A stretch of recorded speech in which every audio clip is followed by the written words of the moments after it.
You made it lock in. Court lights flicker, I'm feeling that tip-off fever. NBA dreams spin tight like a crossover sleeper. Fourth and inches in the cold, crowd breathing like smoke. NFL grit in my voice when the pressure get woke. Engine scream through the night, that F1 razor. Lines cut clean, turn sharp like a hometown savior. NASCAR drift in my blood when the pace gets wild. I talk speed like a veteran, move calm like a smile. Legends born out of sweat, out of heartbreaks echo. I break plays down smooth, call the game like a maestro. Every lane that we touch, every story we show, this is where the truth runs. The NotBland Show. Fast, race, whole crowd froze. Big drives, deep shots, watch the moment explode. Every angle hit heavy with a champion's glow. Step into the kingdom, the NotBland Show.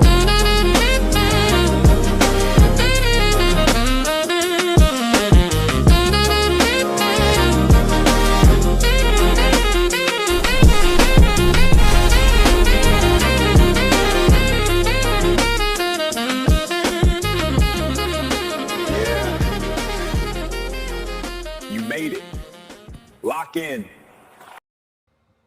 Welcome, ladies and gentlemen, to the NotBland Show. And yes, you made it. So let's get locked into this great show. We have the Podfather on today, the host of WFO. You see him on NHRA TV, Mr. Joe Castello. And I'm really looking forward to this show. I don't know about you guys, but I remember, I think it was 2009, 2010. I was a AC technician.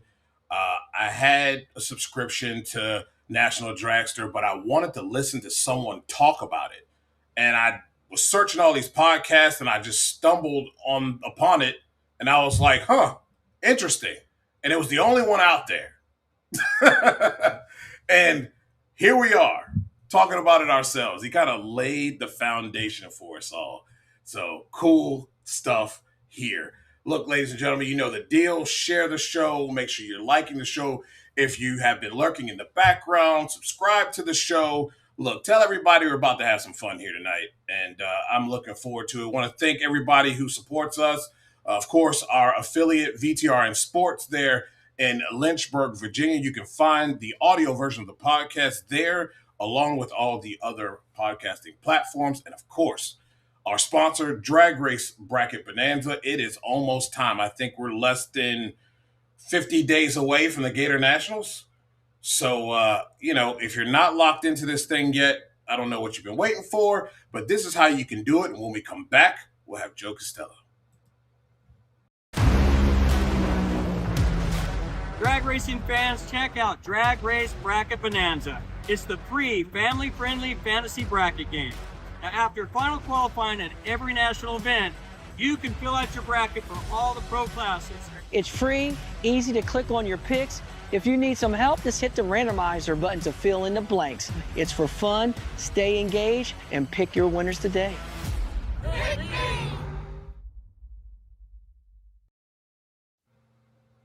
Joe, welcome to the show, buddy. Dujane, how are you? Man, I'm doing great.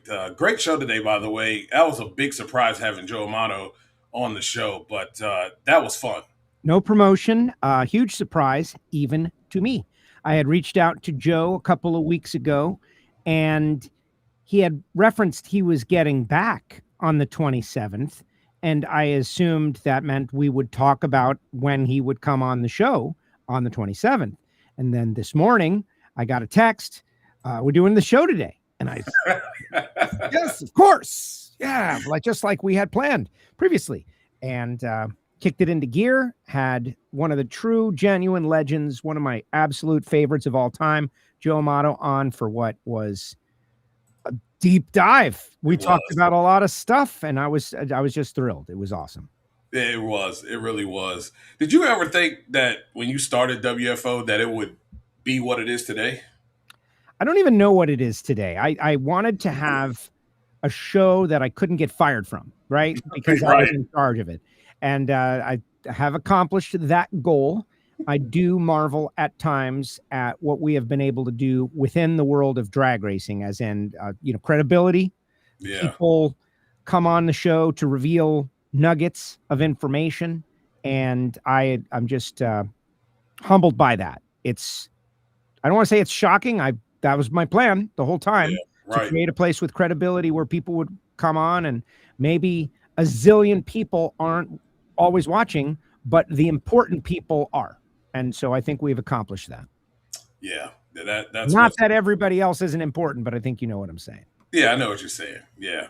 And that is important to, establishing yourself really. But it also helps to establish credibility when you have those important people watching.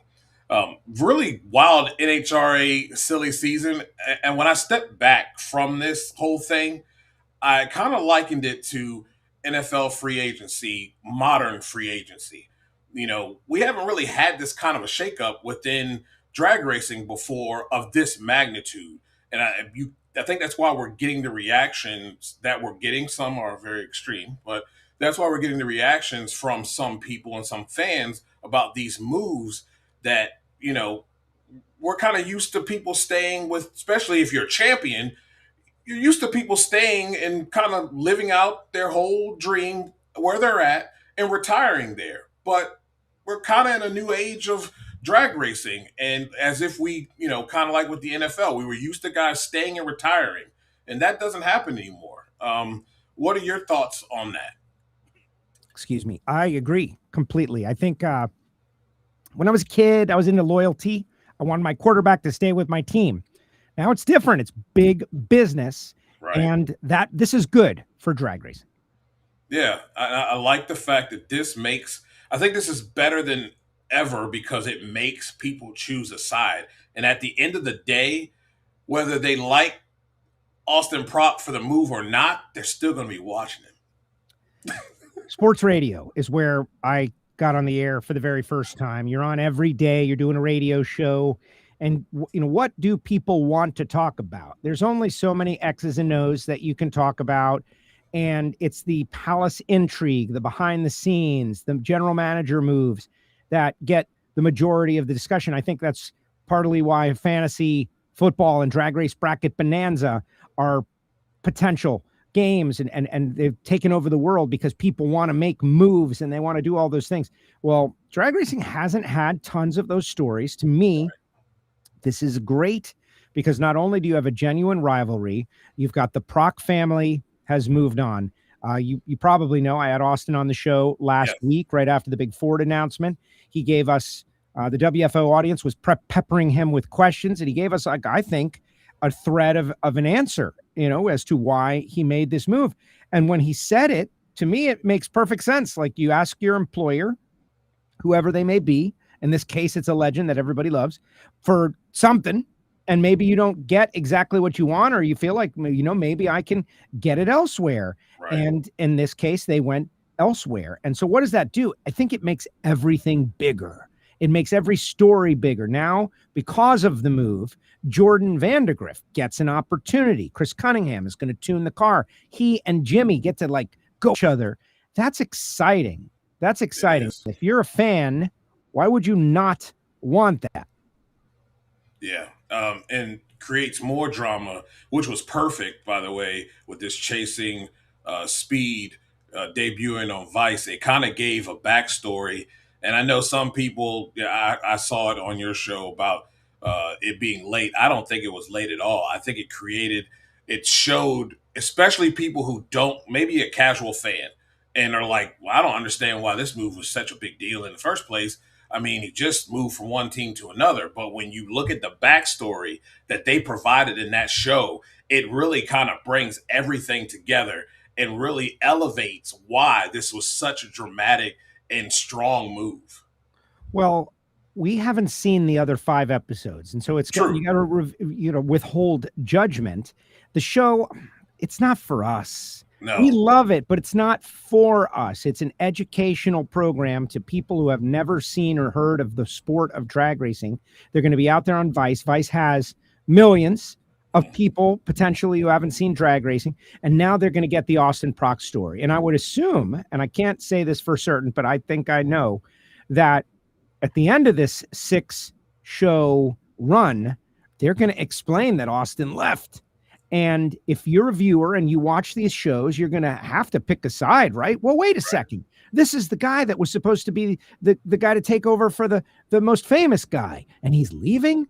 If that doesn't make you want to watch the Gator Nationals to see what happens, I don't know what would. So the gentleman who commented on my show, he was like, it didn't age well. No, man, that's not how you tell a story. You give a nugget. You don't tell the end of the story first. But then again, not everybody tells stories. And so, you're a Philly guy, right? You live and die by your storytelling abilities. And they set up a concept now. And what's going to happen is the rug is going to get pulled out at the end for a lot of these people. And they're going to be, I think, shocked, like we were shocked at hearing that it was happening. PRI, what was happening? What's happening? They're leaving. Where are they going? Oh, my goodness. So I think it's going to be very, very good for the sport. And if I'm a fan of John Force Racing and I had put all my stock in Austin Prock was going to be the guy, I might be annoyed, and that's okay. Yeah, it is. And it makes people vested. And I think that's more important than ever when it comes down to NHRA. Its 75th year. And I think in the past 5 years, I think we've seen after COVID especially, we've seen a major explosion in, I think, fan participation, fan buying in to what's going on, and then the track action that's going on as well. That's really really gotten us to this point that we are leading right into this banner year of 75 in 2026. 100% agree. And it depends on what we're comparing ourselves to, but we've got a long way to go with our drag racing fans so that they can do what Yankee fans and Red Sox fans do, yell at each other, but go have a beer. Maybe some of us take it too personally, or maybe some of us are just rooting for everybody. That's a big thing in drag racing, right? I just root for everybody. It's like, your guy is probably going to lose first or second round. It's just math. But you've got to have these engagement games, play NHRA, Drag Race Bracket Bonanza, the podcast, the media universe, so you could hear people talk about it, give their opinions, express ideas and concepts, like who's a good guy, who's a bad guy, and then you decide for yourself. And so I think we still have a long way to go. We are, not that far into this era of mobile devices and social media and podcasts on every topic, but I think as hopefully a wave of young fans come with Austin Prock, Jordan Vandegrift, Maddie Gordon, Jasmine Salinas, and others, hopefully as they cultivate their fan base, those people will come find our shows and they'll be like, let's listen, because it's not necessarily going to be on FM sports radio, but we'll build it. It's here for when they catch up. Indeed. We had so much going on within the Mission Food Series. Looking at NHRA Pro Mod, it almost seems like it's kind of in limbo. They don't have a title sponsor yet, but what are your thoughts on that and where you think this thing might be going?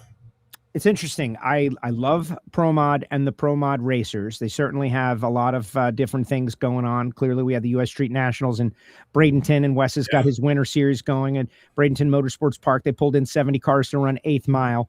But for me, I love the quarter mile Pro Mod series. JR Gray did a great job. Mike Stavrinos did a great job last year. We had, I think, 5 drivers with a really legit shot at winning the championship going into the final race. And so just like anything else, you're going to have to, stem the tide when things aren't going your way. If they don't have a title sponsor, which I hadn't heard that, Dugenet. So if that is the case, they got to pitch one. They got to sell one. They're going to bring somebody on. That's it.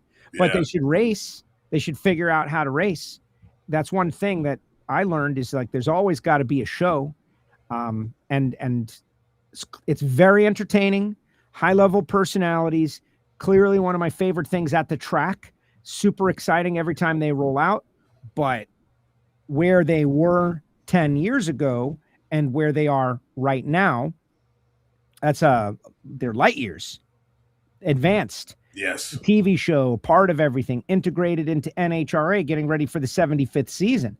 So, these are the times that tries men's souls. we'll find out what they do. I am planning to see a bunch of pro mod races this year. Yeah, I definitely hope so. It's one of the favorite classes. They can't not race. Well, I had, again, and there are people who know a lot more in the weeds, rumor mill stuff than I do. But I hadn't heard that plans were being made, but you never know. You never know. I'd recommend against it. I'd figure out how to do it. Right. You work with NHRA TV, and what do we have new? Do we continue the Friday night extravaganza of making the hero session like a really big deal? Is there anything new that fans can expect this year? Last year was a year of throwing a lot at the wall and seeing what happened and what stuck. And what was really great is that a lot of things stuck. We came up with some really new concepts, things that I was very proud of. That Friday night, we would call it the mega cast, right? Where everybody is involved. You got Courtney and Jordan in the lanes, and Hannah's down there, and Galvin's down there, and I'm in the booth with Brian and Tony, and every, talent that we have is involved. And you've got the Fox producers producing for social media and YouTube, NHRA drag racing. We had so much fun doing that, Dujanay. Hopefully it was clear to everybody that got a chance to watch, and it certainly did pretty well on the social media. I think more of that, we're going to evolve. We're going to see what we did, what worked, and we're going to try to do that and do more and get involved. I think the same team is going to be pretty much back. I don't have all the details of people's schedules, but I know that I am back, and I know that Jason Galvin is back, and I know that Jason Logan is back, and I know Brian Loans is not going anywhere anytime soon because he's, he's golden. But we're just going to continue to evolve. And what happened last year, we changed the microphones. We changed everything from one year to the next. It was total wholesale changes in the way and the style that NHRA broadcast from the first, 74 years or so to something different. Whether, headset microphones like they use on Monday Night Football, cough buttons, camera in the broadcast booth. These are things that never happened in the past. Right. So we broke them out, and everybody seemed to love it. We made sure we put a premium on having fun and telling the stories, and I think it worked out pretty well. So I would say last year was the revolution. This year would be an evolution. Yeah, I really enjoyed it. It felt like, watching Thursday night or Sunday night football during that time. Mics were you could definitely tell that everything was a lot more crisp. Even the car sounds were even more crisp. So, yeah, super excited to see what happens here in 2026 for sure. But definitely those things were definitely noted and, really stood out for 2025. Well, and you're a media guy, clearly. It was a little annoying to me. And, you do something like there's someone in the chat that's talking about your show open. And I wanted to give you credit for that. That was great. Like, you got a song, man. You got a jingle. You got a show open, Dujanay. That was amazing. I don't like that you're putting pressure on the rest of us now. We got to come up with a song. Do I have to come up with a song? But that was really impressive. And that's the whole point. So when we rolled out that megacast, we walked out, feeling like we bad. Like that was really something fun. We had a good time. And nary a person in the NHRA media realized it. And we were like, whoa. So I had to have hey, did you guys notice that? They're like, oh, well, we turned down the volume during the sessions. It's like, okay, got it. Go back and watch, please. Yeah. And they did. Yeah, because sometimes they don't have the volume on in the booth at all. You just see the video, but you don't hear it. Right. In the media center, people are working, they're typing on their keyboards, but I think they should turn it up. Yeah, I do too. Crank it. I really do. I enjoy it when we get to hear the commentary from you guys, right there in the media center. Sorry, guys. I'm trying to go through comments here. Appreciate you showing up, Sean. Says, Joe, can you repost the link of Jasmine Maddie? It's on as a matter of fact, I'll get it to you, Lonnie. Don't worry. I'll get it to you. Jasmine and Maddie were great. Yeah, that was a great. Oh, the 560 QAM deal, 104.3. 23 minutes of on-air talk time for 3 drag racers in Miami, a city that they don't even race. That was amazing. They did a great job. They were speaking to a personal friend who was one of the interviewers, Vlad, Sports Radio Vlad from back in the day. We worked together. He got him on the air. It was amazing, but not really drag racing knowledgeable or savvy. And so he did his research, and the girls did a good job of educating. And I really think that that's what every one of us needs to understand, is that if there's 100 people, 98 of them don't know what drag racing is. And we're the ones that have to like tell the story and educate them and get them up to speed and make them, convince them it's exciting, and then they may watch. Yeah, I agree. Sean, I agree with you on that too. I don't understand it, but at the same time, like I said earlier, it's like, you know, it's like if you're a Commanders Redskins fan and your player goes and plays for the Cowboys, like you're hoping that he fails. And you're not rooting for him. Every chance you get, you're booing him. And I think that's what this is. We haven't experienced it on a level such as that. And now you have this. And this, look, don't get me wrong. I think some of the reactions are way over the top. Let me tell you. But I think you have to look at it from that standpoint. And if you do, I think you kind of get where people are coming from. But I don't think this is bad. I think this, again, we're back to making folks choose a side.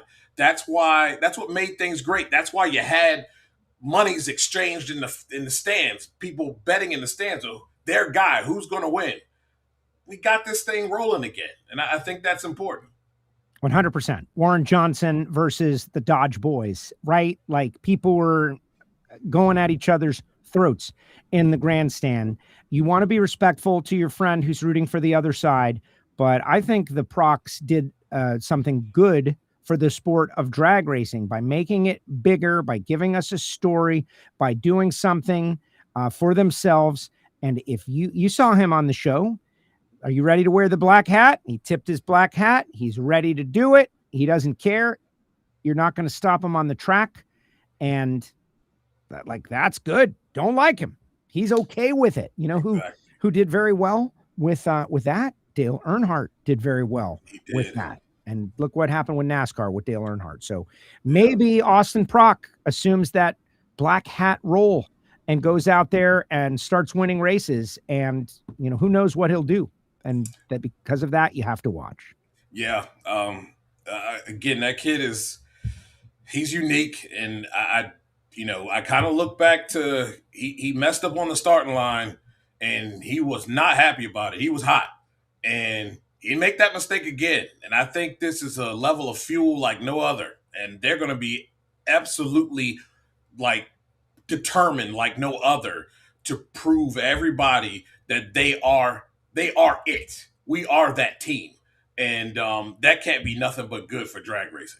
And on the other side, if you're John Force Racing, hey, no, we can still do this too. You got Chris Cunningham, Chris and Jimmy worked together. Now they're, you know, I'm sure they're still wonderful friends, but on the track, they are going to be rivals. And I think Chris has got a little something to prove to the world. Like, hey, just because I'm quiet doesn't mean I can't tune one of these things. Jordan Vandergriff, who we got to know very well this year through NHRA on Fox, is, you know, he is not a shrinking violet by any means. And so once he gets this funny car situation figured out, I fully expect him to have a little fun with the deal too. Yeah. So it's going to be entertaining. Often I do wonder if our fans will be able to understand how to do this, right? How to have a bad guy without being crazy. Exactly. I hope they do. I hope they learn that you can root against someone without it being personal. Right. And then the day that Austin beats your guy, you got to tip your cap and be like, oh man, this is why he's the bad guy, because he's so good. Hail to the victor. Yeah. People love Darth Vader, man. Yep. They love Vader. Vader's the hero of Star Wars, except he's the bad guy and he's horrible. They love Thanos too, by the way. Explain that. So Austin Prock is Thanos, or maybe he's Vader, but he's one or the other. Right. Blake asked a question. Joe, what advice would you have to give someone who wants to get to know the NHRA people and drivers personally? The word personally, there's a little bit of a buzz, like become actual personal friends and, go to lunch with them. I don't know, go work in the sport, perhaps. But I would say watch Dugenet's show, any show where these people are on, and you listen to what they say and you learn about their personalities. That's why I started WFO, because 30-second interviews are not enough to get to know someone's character and their personality and how they handle difficult situations. And so with my show and Dugenet's show and Brian's show and Life's a Drag and all the different programs that are out there interviewing drag racers, you should be able to find one that you like, or more than one, and one that you maybe rubs you the wrong way, and another reason to root for them. But the drag racing community is doing a really good job of showcasing the personalities of their drivers. Yeah. This is, geez. Well, I know who you are. It'll come to me in a little bit. He says, how about some classic NHRA races coming to NHRA TV? This is Dave W. I'm under the impression that there are classic races on NHRA TV. What happens is there is a vast archive at the National Hot Rod Association. And that archive, as I understand it, is on film or video, those old school, like if you worked in television tapes, in radio, we had DAT, remember digital audio tape, remember those? The television version, it's not the kind of thing you pop into a VHS. It's something bigger, almost like, Betamax style tapes that they used. I believe, and maybe what I'm saying to you isn't 100% accurate, but you get the gist. They've got to digitize all that stuff. That stuff needs to be digitized. So let's say there's 100 races. They're digitizing, and digitizing is time consuming and very expensive. And so there's a process for digitizing classic races, while at the same time, there's a process for creating Chasing Speed and putting on the show and all of that. So I think you will see more classic races on NHRA TV in time. The Drag Race Mayhem says, he says, you are a Ferrari 1F fan. What's your thoughts on the new 2026 regulations? I'm interested to see.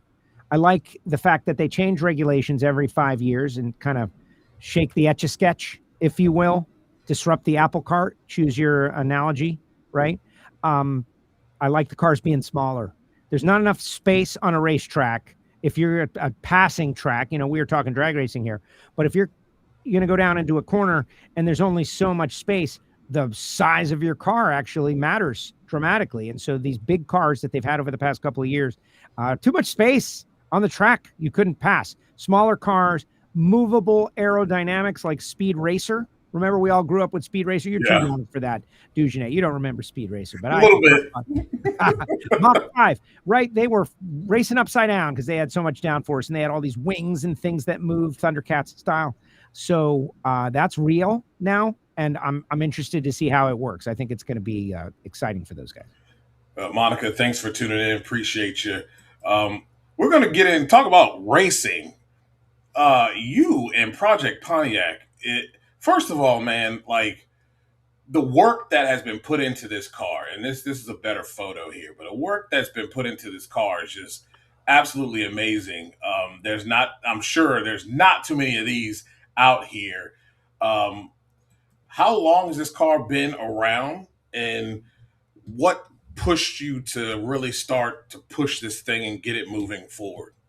Well, thank you for even talking about it. It's funny. This car is it's been in my family since 1978. I remember going to the dealership in Hollywood, Florida, JM Pontiac, and we had I think it was a 1971 Pontiac Grand Prix. The parents bought a used car back in the day, and my dad, there's a longer version of the story. My dad was always a Pontiac guy back in New Jersey, had a great GTO, but once he got married and, kids eventually going to come, he started a business. He started a concrete placing and finishing, like do your driveway, do your porch kind of business. And he needed a work vehicle. So he sold his Ram Air GTO, 1968 GTO with the Endura bumper and everything, a car he was very proud of.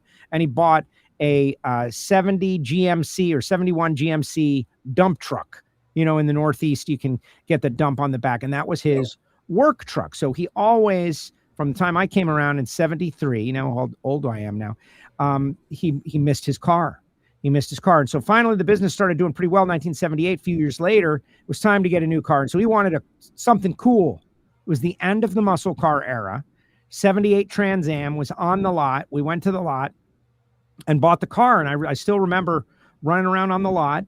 I remember being in the back seat of the car as we drove it home and we left the Grand Prix. And I remember feeling very conflicted at that experience because the car that I had known as a, you know, little guy was gone. And we had this new thing. Who knew that car would be a cornerstone of really everything that happened the rest of my life till now.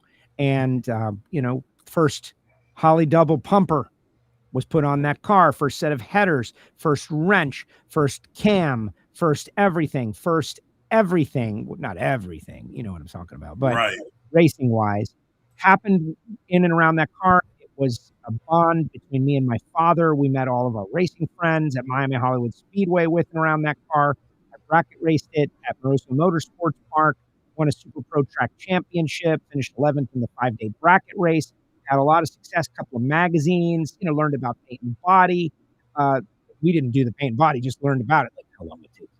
And loved the car. But in the late 90s, that's how old I am again, you know, race cars are for play, man. Yeah. That's a toy. It's a toy. And I really like, I got to focus on life and career, and kind of dove into the broadcast world in 1996.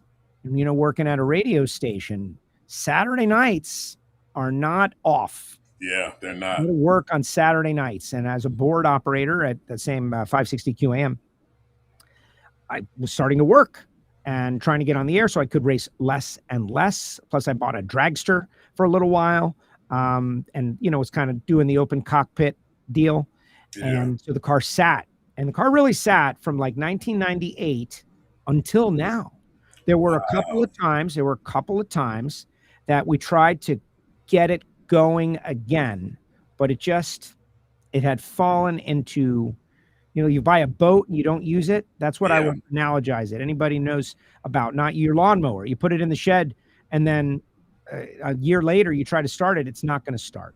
So we had problems like that with the car, and I moved away. I moved to Washington, D.C. to get a job on XM satellite radio, NASCAR radio. Now I'm in full career mode, trying to build this thing into something.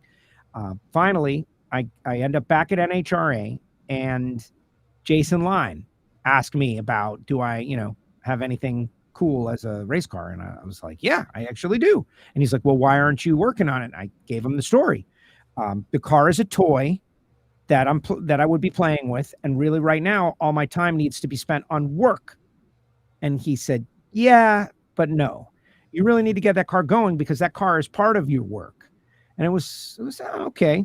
So he was motivating me, and Kelly Wade did a lot. She's one of our fine media people that loves to stay anonymous. Awesome. With NHRA drag racing. Sorry, Kelly. But she asked me a lot about it. She was trying to explain. She's like, no, you, by working on the car, will gain all kinds of experience that will help you tell the story of other racers better. Oh, that sounds like a great rationalization to play with my toy. Okay. But even still, it was slow going until I started doing the Hidden Horsepower show with Total Seal, got hooked up with Lake Speed and Keith Jones, and we started talking about doing a ring swap on an old engine to showcase the technology of Total Seal piston rings. Yeah. And what we'll do is we'll freshen the motor, we'll put in the new rings, and see what it runs. We'll dyno the engine before, we'll dyno the engine after. Gary Stinnett Racing Engines. Gary's a 4-time Super Comp world champion. He was kind of part of the Hidden Horsepower Engine Expo ecosystem. So we got to talking. He had just innovated Foggett, his engine spray brand. And so we were out talking about it. He heard that we were talking about doing, Gary and I hit it off at the track anyway. Because I, you know, he's a 4-time champ. We've told his story. Been on stage with him at Brainerd a couple of times. Real interesting character, one of those Lucas Oil Series racers that really deserves a lot more attention because he is a guy worked for Warren Johnson back in the day, like really a deep thinker. But he's like, I'll freshen the engine. Okay, so there it is. So I sent him the engine. I remember it was a big deal. And we dynoed it. It made 600 horsepower. And then when he pulled it apart, he saw that the engine block was cracked all around the main room. So that's it, man. Project over. And so we talked about it, and it didn't blow up, thank goodness. Yeah. And then they could have spit the crank, and it could have bounced through the wall. I mean, it was close. But I spent a lot of time thinking about it. Now we're down the road. And so we bought all new everything. Everybody was in on it. And, drag racers, man, they want to push you. And we could go get another junkyard Pontiac block that was cast in the 1970s prior to new modern things being available. Right. Or we could do this. And with a little help from my friends, guys at Total Seal, reached out to Frank at All Pontiac, and we were able to secure a block with like a little blemish on it that most people didn't want it, but we could get it. Folks at Edelbrock heard the project. They were into it. Well, we make aluminum cylinder heads now. And I got a little bit of the edge was taken off on most things. Yeah. And thank goodness. And so awesome. working, and it was a 2-year project. Last year, the engine, we dynoed it. It made 850 horsepower. It far exceeded our goal. Brought the engine to the PRI show, displayed it. And then at this time last year, I was just thinking about this the other day, Dujane, we were thrashing every day to build the car, put the engine in the car, get everything squared away to make this Orlando race. And we made the race. And I got down to 6 cars. It was crazy. Then we ran the Baby Gators the week after. Didn't do quite well there. We're going to show that right now. It was really wild. It was a wild experience. And I learned so much in that short amount of time that I applied to announcing and understanding of other people's racing, like winning and losing. You lose by 1,000. Like, what does that really mean? Bad luck. It was great. And here's a little short video here of that experience, guys. So enjoy it.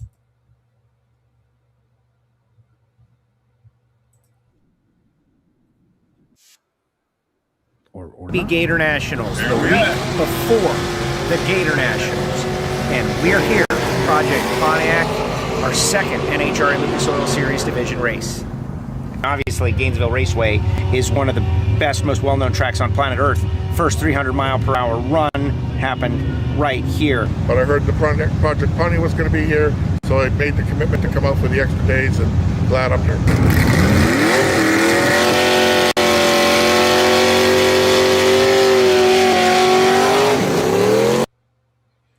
I think that's so cool. You got to race at Gainesville, a track that you grew up going to. That had to be pretty awesome. It was incredible. I had run bracket finals back in the 90s at the track, but I had always dreamed, and this is what's great about it. Like, if you could have asked me what class of NHRA drag racing I would like to run, it would be Super Street. I say it all the time. It's one of my favorite categories because these are big, heavy, unmolested cars. You can build a Super Street car without spending $5,000 in carbon fiber. You can build one. Anyone can build one. I mean, it's not cheap, but it's the easiest road to divisional and national event competition. But once you get there, it's real tough competition. And I always wanted to do that. And now because of the Pro Tree, honestly, is what piques my interest. For me to run my dad's car, our family car, in an NHRA category and have it be a real NHRA car. Like, to me, that's something.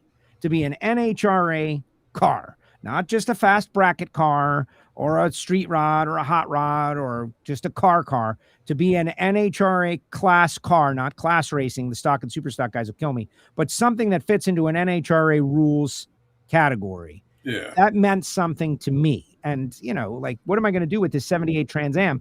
My dad passed away 2 years ago, guys. And what am I going to do with this? Like, am I going to put it on the street? Am I going to go to car shows and have a folding chair? What am I going to do? This is what I wanted to do with the car, and to have actually done it and raced it and out there and, get some acclaim with the car and have people know. That gentleman there, Kevin, is a listener to the podcast. He flew from Sacramento, California a week early to watch Project Pontiac race in Gainesville. That's amazing. That's crazy. That is. Sorry, Kevin. And Dave W mentions, I saw him post his, the cool 75th anniversary competition licenses that are out there. Oh, I don't know about that. What do I need to complain? I don't have one of those. Yeah, it's a pretty cool anniversary competition license. Whoa, what? Yeah, it's a cool looking license. Like, it's really neat. I need one of those. Yeah, all the 75th gear guys, listen, save your money, go through the couches. There's so many cool things that are going to be happening this year that are going to be available. The Diamond Anniversary, there's not too many entities that make it 75 years. And so they got a crew shirt, has the big 75 on it. It's buttoned down. I like that. They just released the t-shirts, the classic t-shirts on NHRA.com. I'd loved the gear. I was talking to Joe Amato earlier today about some of the old t-shirts and whatnot. This is going to be one where you're going to walk out of there with a lot of gear, I think. Yeah, I think so too. I love what they're doing, and that'll be the last thing I ask you here about the top 75. They're adding to the 50. They just released a few more. You got Gary Selsey there, but one that really stands out is Sean Langdon. Guys can drive pretty much anything. And that was pretty cool to see his name. You got Jeg there, Angel Sampe, also part of that. And then you have, his last name's Taylor. Jeff Taylor. Yeah. 54 wins, 5 championships, 2 in comp eliminator, reigning comp eliminator world champ. Amazing stuff. Icon. For sportsman racing. And that's the thing. So I got to submit a list, and that was a big deal. I was, honored, humbled, appreciative, but also what a big responsibility. My goodness. Sometimes maybe you don't want that responsibility. And seeing some of the other lists and thinking about who deserves it.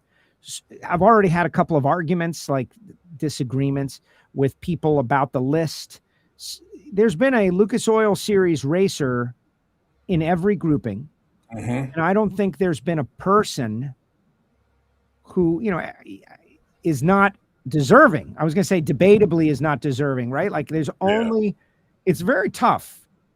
It really is. 25 years.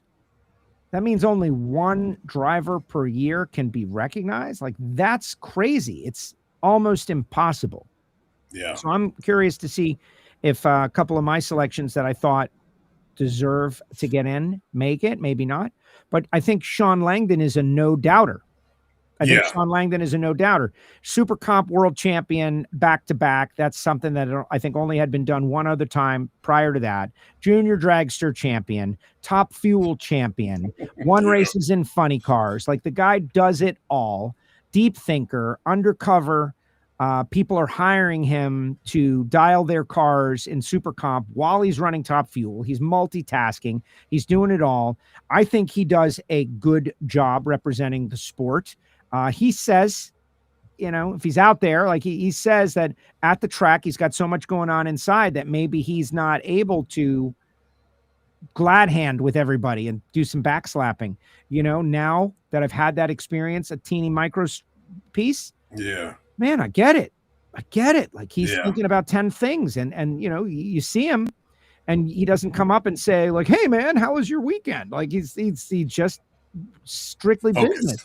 Yep. Focused. So no doubt, Angel, no doubt, especially the timing, winningest female at the time, 3 championship, pro stock motorcycle, pioneer.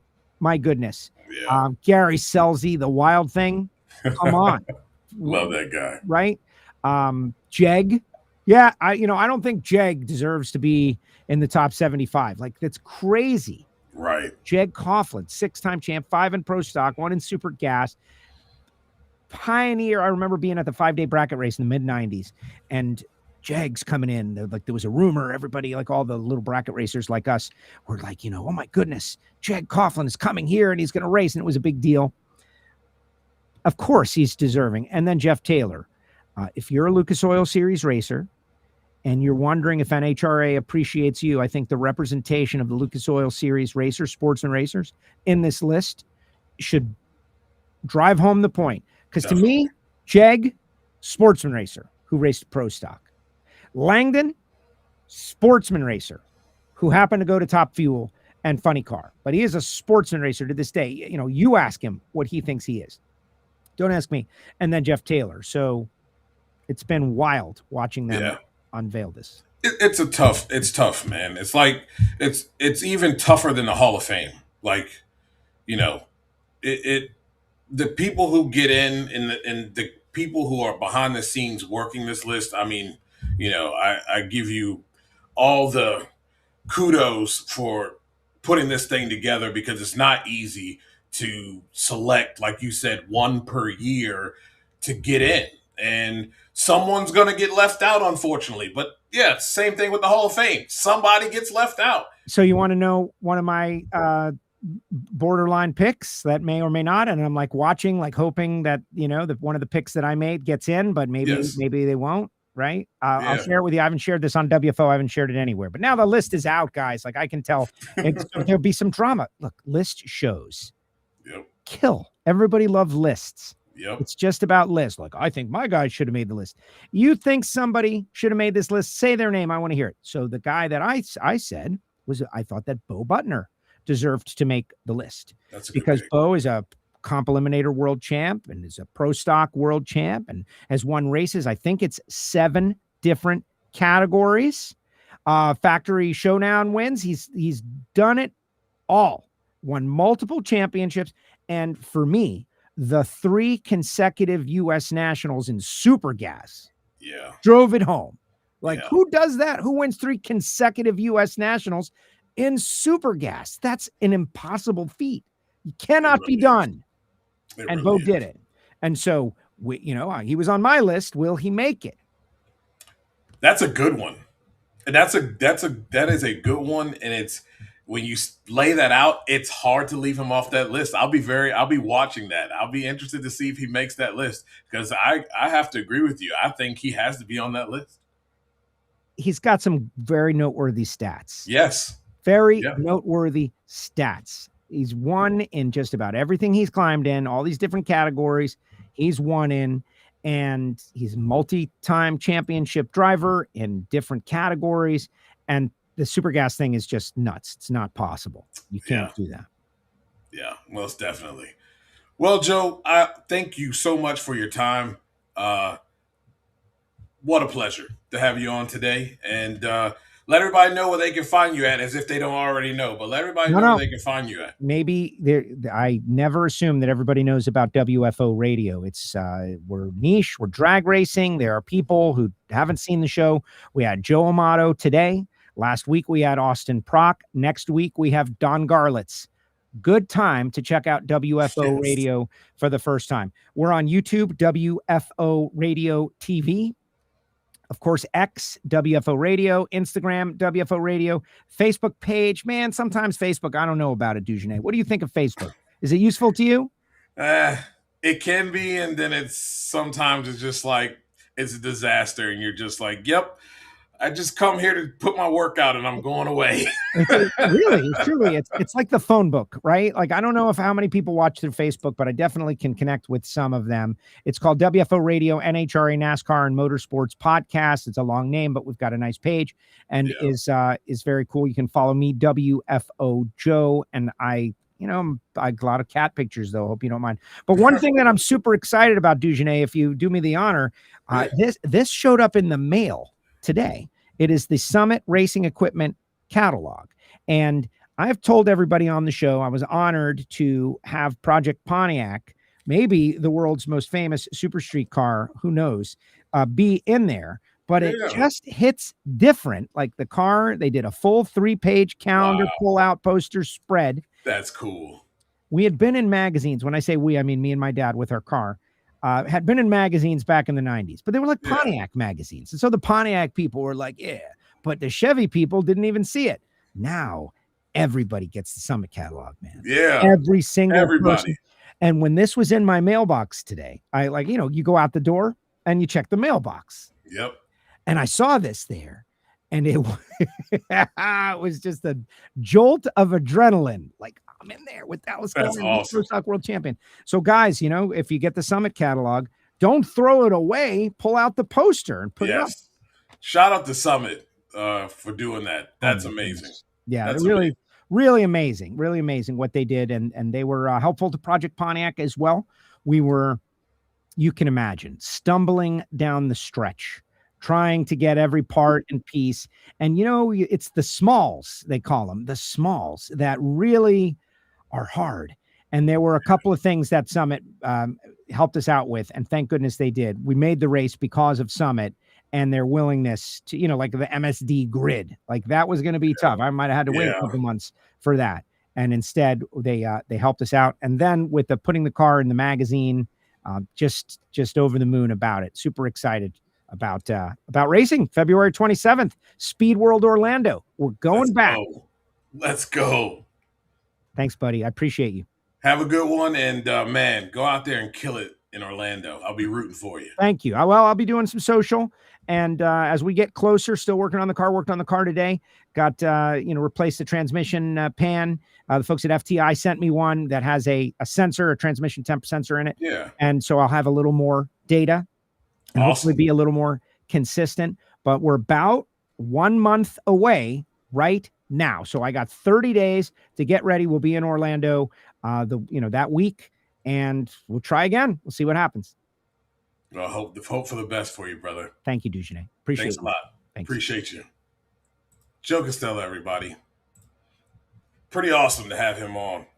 Like I said, found that podcast like random. I was searching for something, and here today, I get to be in the same media room as the guy. Pretty cool. Pretty cool stuff. Let's go to football real quick. I tell you what. I told you guys this whole thing with football, every team within the playoffs had a flaw. And we got the Patriots and the Seattle Seahawks. And it's not cut and dry. Both of these teams still have flaws. And I think this is going to be a really good Super Bowl. I think we had some great playoff games throughout. Probably the best playoffs we've seen in probably, I'd say, 5-10 years. Ever, maybe. That may be stretching it. But every game, or just about every game, was close. There wasn't too many blowouts. It wasn't decided in the first half. Great play by defenses. A lot of strategy between coaches and offensive coordinators and defensive coordinators. Look, only concern I have about the Patriots is they've turned the ball over a lot. Drake May has turned the ball over a lot. And I believe he has 6 fumbles, 2 INTs. I think he's lost 5 or 4 of those fumbles. They only scored 10 points in that game. And I understand weather at the end of it really kind of hindered everybody from having any kind of success within the confines of offense. Because, I mean, it gets slick out there, a lot of movement, whatever. But that Seattle defense is no joke. And they did move the ball and have moved the ball quite well. Minimize turnovers. That's going to be the key for the Super Bowl. But I still think it's going to be a good game. Probably one of the better ones we've seen in quite some time. I want to thank people who jumped in here. Monica, thank you so much for tuning in. Hope those who come from WFO and maybe not come in as much. Love for you guys to come in and chill out and stay with us here at the NotBland Show. Everybody's welcome. We do a little things a little different over here. I think you'll like it. So appreciate you guys. All the regulars appreciate you as well. He said, we're counting pro mod. Stevie Fast should make it 2-time champ. I like Stevie as well. But that list thing is going to be tough. like DW says, someone's going to get their feelings hurt. And it is. It's just how it is. It's one of those things. Everybody can't make it. So, man, let me tell you. And I made it clear. There was going to be somebody that was going to get in the way. And unfortunately, Ben Johnson just can't set his ego aside. He did it in Detroit. Detroit was clearly the better team than the Commanders, but he had to go get cutesy and do some kind of ridiculous reverse deal that started the whole steamroll out of control for them, and Washington just dog walked them in the second half. I'm with you on it. I initially, right out of the gate, without analyzing anything or breaking any tape down, I like Seattle.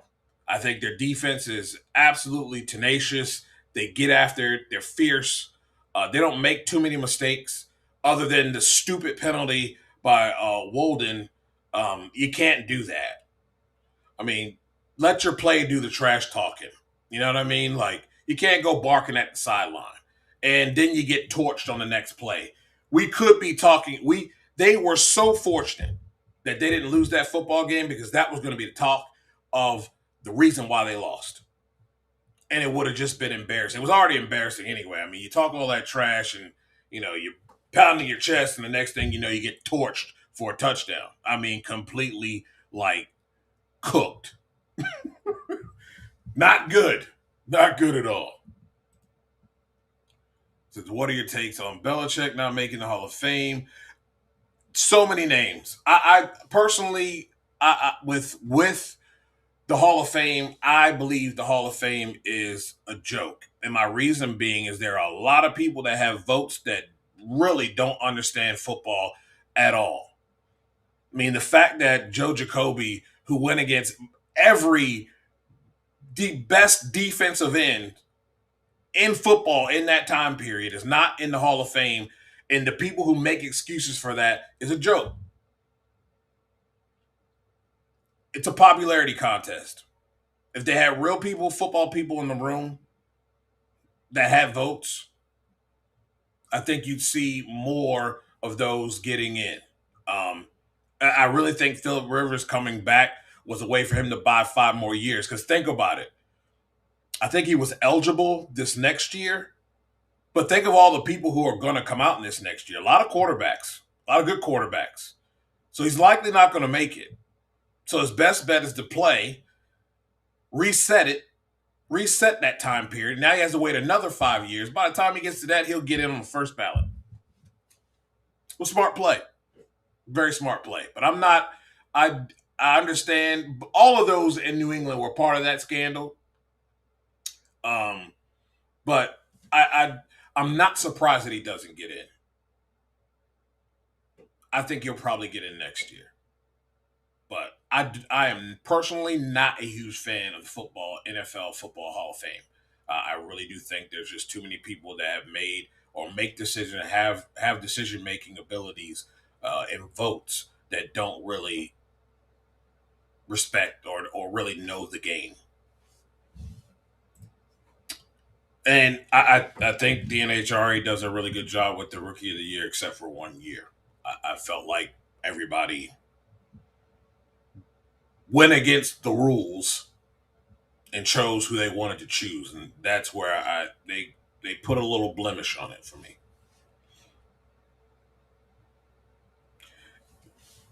Yeah, I've thought about that, doing something like that. That would be cool though. Yeah, just make sure you remind me. I'd like to see that. I watch people who play games. Man, appreciate you guys for tuning in. Ford, thank you so much for tuning in. And yeah, man, it's just, man, he can't get an honorable mention, but he really, I understand the parameters, but he really had a foot. Yeah, really had his own moment in time. And probably should get in on an honorable mention, right? was a big part of football, especially in his time period, and has some really cool moments as quarterback. I mean, he played for Washington for a little bit. Oh, Jeff George. Well, ladies and gentlemen, it has come to our hour.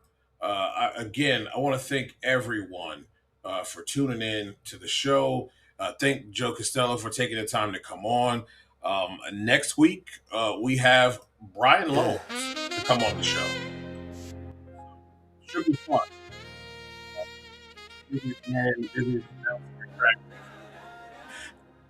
Mr. Brian Loans. So we'll have him on next week. Looking forward to talking to him about the things going on within the sport of drag racing. Well, ladies and gentlemen, thank you so much. And thank our sponsors. And until the next time, ladies and gentlemen, be good.